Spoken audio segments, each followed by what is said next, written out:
दा जोंहा दिनै रन्जन दैमारि सार जाय बिथाङा माने जोङो बुंनो थाङोब्ला जोबोद दुखुनांथाव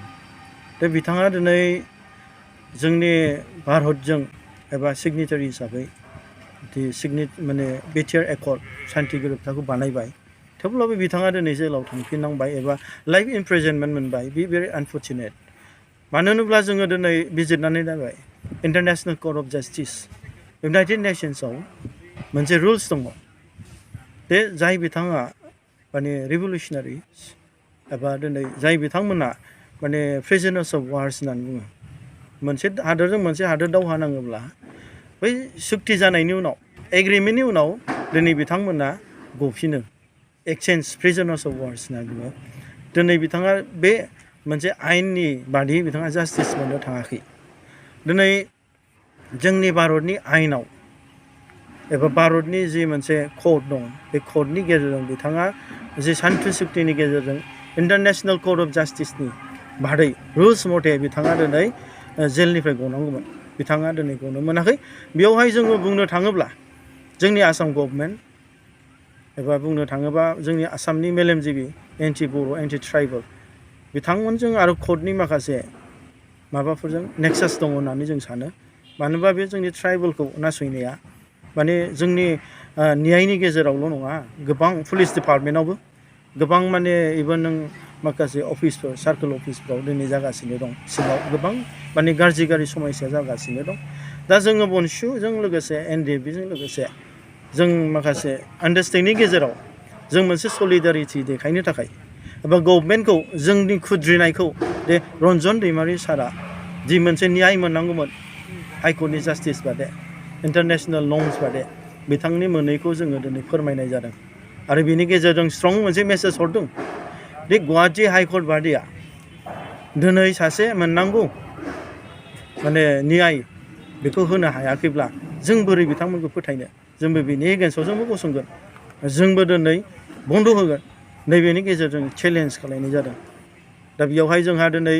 बिनि बेनिफिट्सआ फैबाय थानाय समाव जों निस्सय मोनगोन फैबाय थानाय समाव जोंनि बर'फ्रा मोनसे स्पिरिट माने क'पारेसन होलायनानै दैमारि सार बेजों लोगोसे गोबां NDFBनि लिडार्स केडार्सफोर आरो गोबां जायगायाव दिनै भुटान बादियाव जेलाव दङ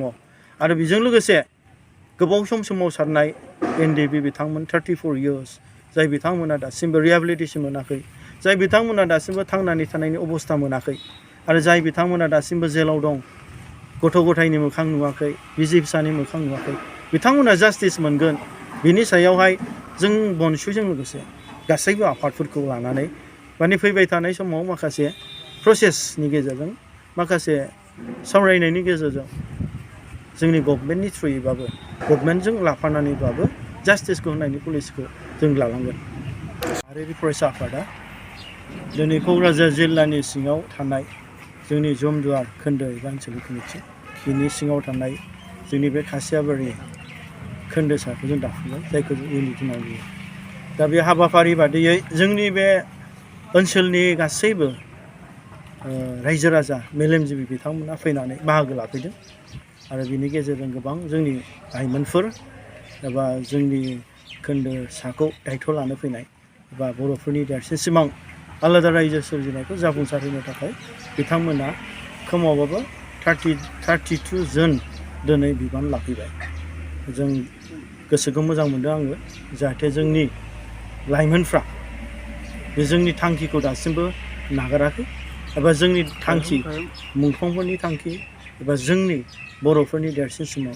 आलादा रायजो सोरजिनाय बड'लेण्ड सोरजिनायखौ दासिमबो गोसो गोरबो होनानै बिथांमोना मावनो थाखाय दिनै ओंखारबोदों आं बिथांमोनखौ जोबोद साबायखर बावहरो सार नोंसिनि जे आलादा रायजो सोमावसारनायनि अनगायैबो BoNSUआ माबा इनिसियेटिभ लाफाबावदों नामा बर' माहारि फरायसा आफादा गिबिसिन थांखि हिसाबै जोङो आलादा रायजो सोरजिनाय बर'फोरनि देरसिन सिमां बेखौ जों जाफुंसार होनायाव जोङो मैखोमै जों थांखि लादों आरो बेजों लोगोसे जोङो बर' माहारि फरायसा आफादा गोबां समाजनि जेंनाफोर समाजखौ फोसाबनो थाखाय जों मोनफ्रोमबो बिथिङाव जों टटेल रेभलिउसन होनना बुङो जों सोलोंथाइ बिथिंनिफ्राय लानानै जों सामाजिक भाबै जोंनि दानि गोदान गथ'फोरखौ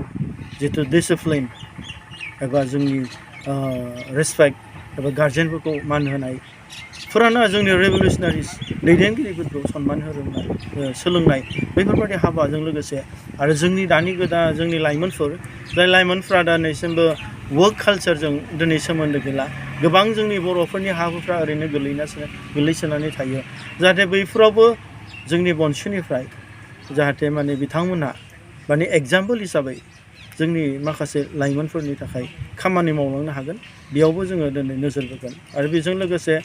जोङो मोनफ्रोमबो बिथिङाव जोंनि समाजखौ जोङो सोरां लाबोनायाव जों मोनफ्रोमबो बिथिङाव जों खामानि मावनायनि पलिसिखौ जों जेब्लायबो समजों लोगोसे